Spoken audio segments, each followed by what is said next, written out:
Ողջույն բոլորիդ, այսօր շատ համեղ հալվա եմ պատրաստելու, այն սովորական ալյուրով չէ պատրաստված, հատուկ սննդակարգ է,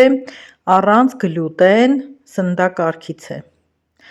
Սիրելիներս, գնացել եմ գնումներ եմ կատարել, որը Wildberries-ից, որը խանութից, տարբեր տեղերից, որն էլ հենց Մոսկվայից եմ գնել բերել, մի խոսքով տեսականին շատ է, ամեն անգամ մի բան կպատրաստեմ ու հենց այդ սննդակարգով սնվողների համար կներկայացնեմ։ Սա սիրելիներս բրնձի ալյուր է, նշված է bez գլյուտենը, առանց գլյուտեն, ես գնել եմ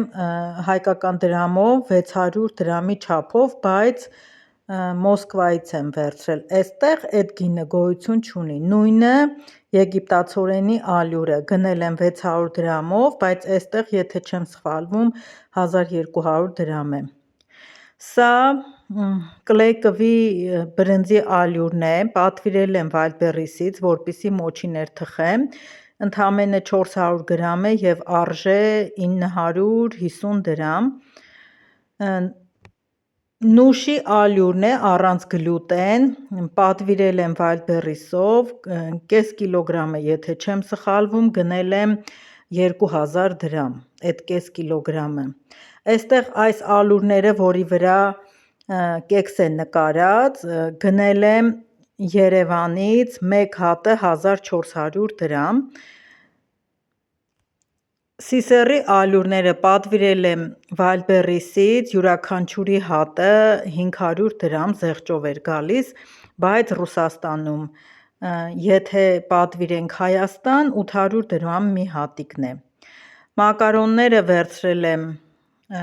այստեղից, յուրաքանչյուրին տվել եմ 1300 դրամ, այս երկուսին 1300, իսկ այս կանաչ մակարոնը գնել էի 800 դրամ Երևանից, սրանք վերցրել եմ հատուկ Երևանի խանութից, առանց գլյուտեն են, կիսել է և ինչ-որ մուս է, յուրաքանչյուրը գնել եմ 600 դրամ, եթե չեմ սխալվում։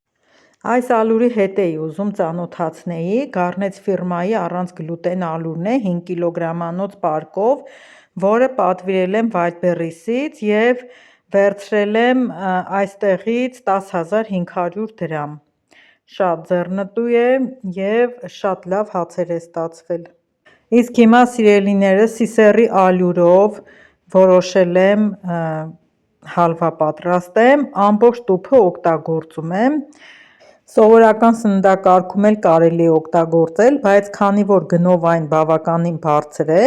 դրա համար թողնում ենք այս հատուկ սննդակարգի համար։ Սիսեռի ալյուրով շատ բան կարելի է պատրաստել, թե խմորեղեններ, թե քաղցրեղեններ, բայց տուփի վրա նշված է մի հալվայի տեսակ, որը հնդկական է և նաև սովորական հալվա է կոչվում։ Հիմա ամբողջ տուփը օգտագործում եմ, 400 գրամ է տուփը, բոլորը լցրել եմ տապակի մեջ, պետք է լավ կարմիր գույն ստանանք և բովելուց հետո ավելացնենք կոկոսի քերուկ, ընկույզ, բուսայուղ, կարագ, մի քիչ դարչին և շաքարի փոշի։ Ուրեմն տուփի վրա նշված է 400 գրամ ալյուրի համար պետք է ավելացնել 350 գրամ կարագ կամ եթե բուսայուղ օգտագործեք 250 գրամ, պետք է շաքարի փոշին լինի 150 գրամ, կոկոսի քերուկը 20 գրամ է նշված, ես մի տուփ եմ լցրել, երևի 60 թե 70 գրամ էր, ընկույզ պետք է լցնել 1 ճաշի գդալ մանրացրած վիճակում և դարչին 1 թեյի գդալ, ես մի կես թեյի գդալի չափով լցրեցի, էլի եմ պատրաստել, բայց առանց դարչին, եթե չեմ սխալվում, դրա համար մտածեցի միգուցե դարչինով ամուսնուս դուր չգա և քիչ ավելացրեցի, եթե համը նորմալ կլինի, հաջորդ անգամ արդեն հենց 1 թեյի գդալ կավելացնեմ։ Այսքանը սիրելիներս, հերթականությամբ հալվայի նման ալյուրը բովում ենք, ավելացնում ենք ինչ որ պետք է մեջը լցնենք ընկույզը, կոկոսի քերուկը, հետո ավելացնում ենք բուսայուղը, լավ տրորում ենք, դրանից հետո գազն անջատում ենք և ավելացնում շաքարի փոշին։ Մի լավ խառնելուց հետո, երբ արդեն հալվան կպնում է իրար, վերցնում ենք և գեղեցիկ ձևավորում։ Եթե միայն բուսայուղ օգտագործեի, սովորական հալվաները պատրաստելուց, երբ միայն բուսայուղ եմ օգտագործում, երբեք չի եղել, որ ես հալվան վերցնեմ պինդ լինի, մի տեսակ թաց է լինում, դե բուսայուղը չի սառում, դրա համար այդպես թաց է մնում, ու ես որոշեցի, որ գոնե կես չափաբաժինը կարակ անեմ, որպեսզի սառի և ուտելը հեշտ լինի, այդպես թաց չմնա, ափսեից վերցնել լինի։ Այս մի մասը այստեղ լցրեցի, հիմա մի թեթև կձևավորեմ, սա դանակով կկտրենք, այդպես կուտի ամուսինս, իսկ մնացածը փոքրիկ գնդիկներ կանեմ և այդ թղթե պնակների մեջ կդնեմ, որ և գեղեցիկ լինի ափսեն և օգտվելը շատ հարմար լինի, հետո էլ այդպիսի թղթե պնակով մի քանիսն էլ կդնեմ, իր հետ աշխատանքի վայր կտանի։ Տեսեք, շատ գեղեցիկ է և չի էլ տարբերվում սովորական ալյուրով հալվայից։ Սիրելիներս, պետք է նշեմ, առանց գլյուտենը դա սննդակարգ է, որտեղ չեն օգտագործում ցորեն կամ գարի,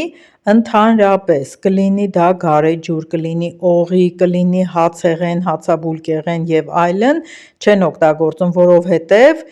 իրենք ունեն ցելակիա և թունավորում է ստանում օրգանիզմը, այսինքն անհանդուրժողականություն ունեն գլյուտենի հանդեպ, իսկ գլյուտենը դա գարի կամ ցորենի մեջ պարունակվող սնձանն է։ Մի խոսքով, այսքանը սիրելիներս, շատ համեղ է ստացվում, անցյալ անգամ երբ պատրաստել էի, հավատացեք, երեխաները համարյա ամուսնուս հետ հավասար կերան, բայց շատ անգամ չէի թողում, որովհետև նախ չունեի էլ այդ ալյուրից, երկրորդն էլ նման բաներ մենք միշտ էլ խանութից գնում ենք, պատրաստում եմ, բայց ամուսնուս սննդակարգը քանի որ սահմանափակ է, պետք է թողնեինք իրեն։ Այսքանը սիրելիներ, շնորհակալ եմ, որ դիտեցիք, օգտվեք, ովքեր նման խնդիր ունեն, իմ ալիքից պարզ ամեն ինչը հստակ բացատրում եմ, կհանդիպենք հաջորդ տեսանյութում։